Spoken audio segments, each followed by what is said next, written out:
केन्दुझर पाटनारे विपद संकेत टपिला बैतरणी नदी परमेश्वर महादेव मंदिर द्वार देश में पानी लगाण वर्षा जो केन्दुझर पाटना दी प्रभावित बैतरणी नदीर जलस्तर वृद्धि पाउछि। बैतरणी नदी फुलिबारे लागिछि। बैतरणी विपद संकेत 311.10 मीटर अतिक्रम कर 311.32 मीटर को पहुंची सारी। बैतरणी नदी कूल अवस्थित परमेश्वर महादेव मंदिर द्वार देश में पानी लगिलानी। बढ़ी पानी दृश्य देखा पोल उपरे लोके भिड़ जमाउछन्ति। अमानिया होई किछि लोके विपज्जनक भाव मोबाइल फोटो उठाउथवा देखा मिली। प्रशासन एप्रति दृष्टि देवाक दाबी होइछि। गतकाली रातिरु लगाण वर्षा जोगु साधारण जीवन यात्रा व्याहत होइछि। आज श्रावण मासर सोमवार थिबारु नदी कूल काउड़िया माने विपज्जनक स्थिति में ठाकुर को जल लगी भिड़ लगाइछन्ति।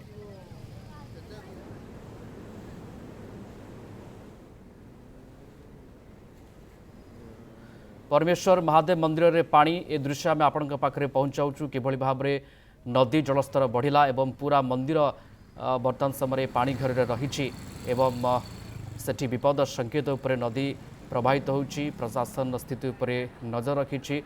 श्रावण मास सोमवार थिबारु काउड़िया भिड़ देखा मिली एवं विपज्जनक स्थिति में पानी उठाई महादेव पाखे जलाभिषेक करिसेंति काउड़िया माने। ये हूँ केन्दुझर कथा जो विपद संकेत उपर बैतरणी प्रभावित होउछि एवं तार स्थिति आम देखा पाउछे किभली भाव में जो परमेश्वर महादेव मंदिर रही पानी घर रही महादेव मंदिर। महेश्वर जोड़ी होती आम सहित फोन लाइन अधिक सूचना पाई। महेश्वर मंदिर वर्तमान समय संपूर्ण भाव पानी घर रही आपको नहीं कि केमती स्थिति सामना को आसूची कहुपे।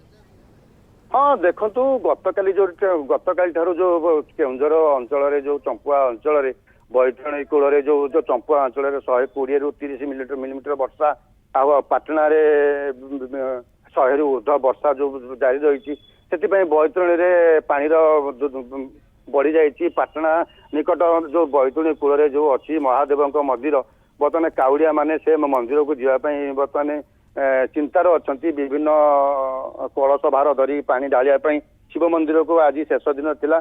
काउड़िया माने बहुत दूर आसते से लोक मैंने जाकि मंदिर में ठाकुर पाखे पानी ढालिया बहुत असुविधा सम्मुखीन होती। किए पानी भितर भी जाऊँगी तो किए अपेक्षा करते पानी कमिब ठाकुर को दर्शन करेंगे ठाकुर पाखे जाकर मानसिक जो अच्छी पूरण करेंगे से बर्तमान चिंतार अच्छा काउड़िया माने। बर्तमान प्रशासन पक्षर बर्तमान मंदिर पाखक केमी काउड़िया माने जीवे ठाकुर को दर्शन करेंगे। बर्तमान पाटना चंपुआर अधिकारी जो अधिकारी माने अच्छा से काउड़िया मान को धीरे धीरे नहीं ठाकुर को दर्शन करुँच। मंदिर प्रशासन पक्षर लोक मान प्रति काउड़िया मान प्रति साहाय्य भी करुँच।